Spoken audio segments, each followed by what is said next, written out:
When you go through pain in life, when you go through poverty, when you go through failure, when you go through rejection, then you have passed through the track record that grants you the opportunity to minister to those people. Are we together?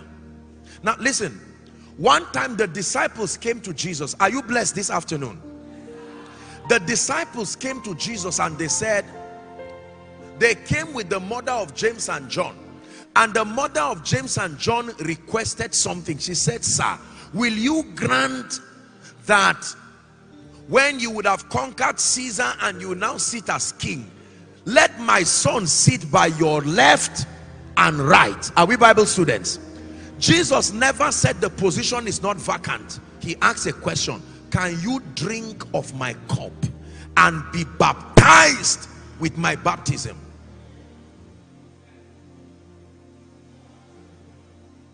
Can you drink of my cup and be baptized with my baptism?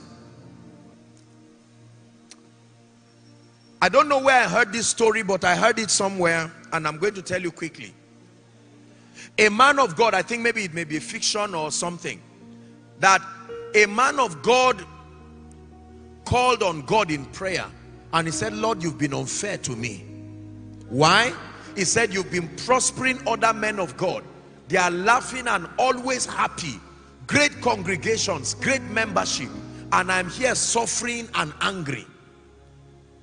And then according to the story, I think it's just a fiction to communicate a message, God told him, okay, come, let's go. And he went to heaven, and when he got to heaven, he was told, he entered a room where he saw different crosses, different sizes that represented the assignment of men on earth. Are we together? And that God told him, he said, okay, since you are blackmailing me, go and choose the cross that you want by yourself. And he saw one tiny one on the ground, and the man went and quickly carried it. And God told him, but that's what I gave you. You just pick back the same thing you have always carried.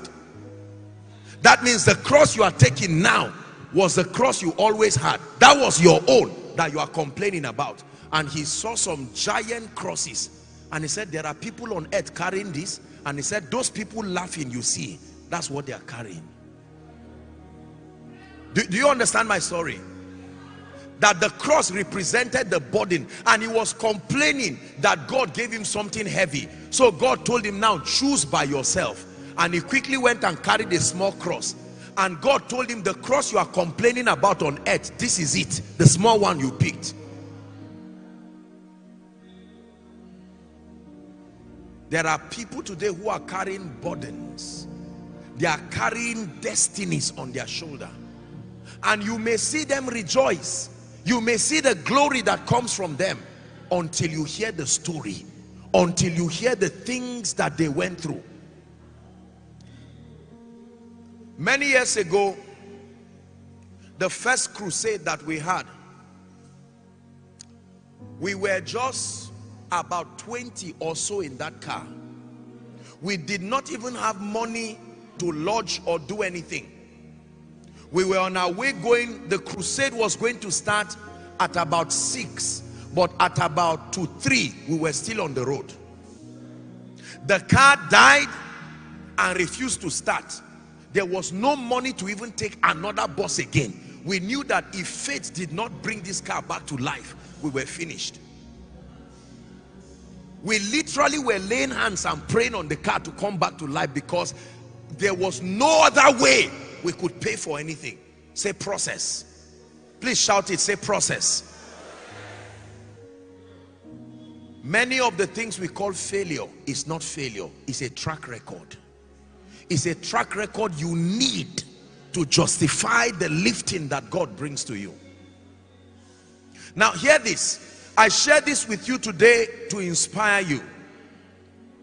Do you know, one of my dear friends had to carry the guitar literally and started playing the guitar in front of the car, and then we started prophesying and praying in tongues, sincerely speaking. That's how that car came back to life.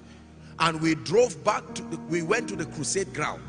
When we got to the crusade ground, Our ladies those days, there was no money to buy firewood. Ladies had to climb the tree to pluck, and the ladies that were in welfare were still the ladies in worship team. They had to prepare our meal and then run and go and dress for the crusade. But those days are over now. But thank God they came. Are you seeing that now?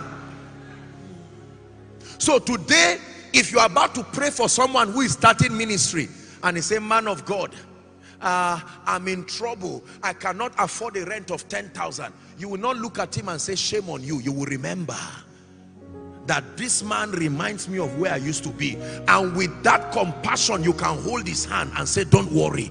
It is not proof that you are a failure, it's proof that you are through a process.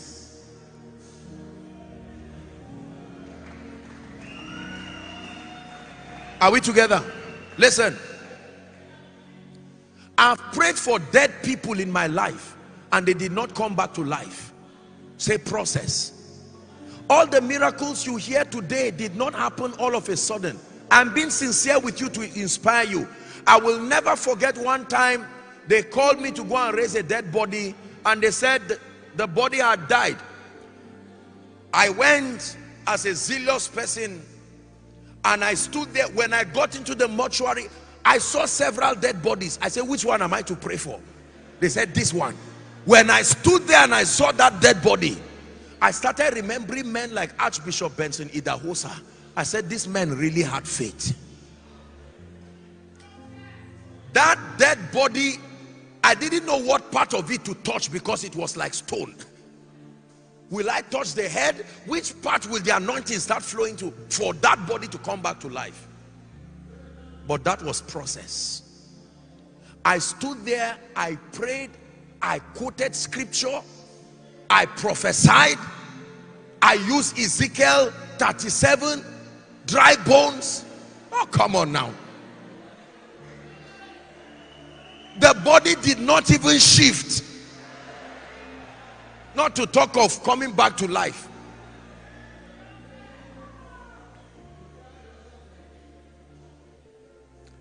After a while, I just said, you know what? Job said, though even though he slay me, yet will I trust him. I'm not Jesus Christ. I'm not the one that died for the sins of the world. Open this door for me and let me go out.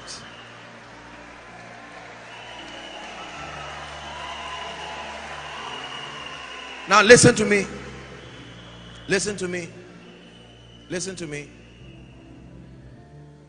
Today, if you bring a dead body, I'm no longer concerned about my reputation because I was trained. My ego was stung again and again till there was nothing else. So now God can flow through that dead vessel. Why? Because the awareness that my reputation is at stake died since. Are you getting what I'm teaching you now? Let me tell you, you need process. When we were done with the crusade that I told you we started, it was time for everyone to go, and there was no money to pay the boss people. Then I now told them, I said, go drive back to Kaduna State. Before you get to Kaduna State, someone will be waiting for you with the money. This was by faith.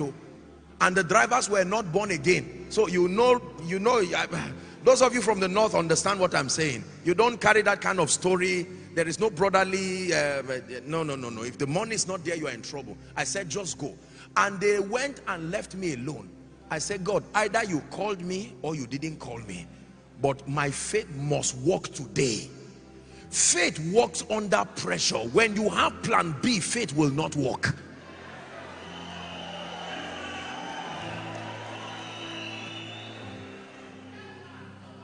Listen, let me tell you this. I'm not saying you should do some of these things I'm doing. Don't try it. I'm just giving you a story. I read Kenneth E. Hagin's book those days, and I got up and trekked to the bank. No money. I had an account then with First Bank, and that time one branch could not transfer money to another branch. It was that branch and that branch alone. I went and joined a long queue by faith, expecting miracle alert to find its way into my account. I stood there for hours because they were paying lecturers. When it was my turn, there used to be a machine then that would say cashier number 1, cashier number 2. It now say my turn. And I went there and they said, sorry sir, are you expecting some money? I said, of course. What would I be doing in the bank if I'm not expecting? He said, sorry, the money has not arrived. And that was how I turned back. Disappointed, but I did not know I was passing my exam. Today now I can speak to you, and by evening you will see favor that you never saw, because there was a track record. Listen to what I'm telling you now. I can prophesy to you now and you will leave this place, and all of a sudden it will be as if the windows of heaven open, because there was a price that was paid.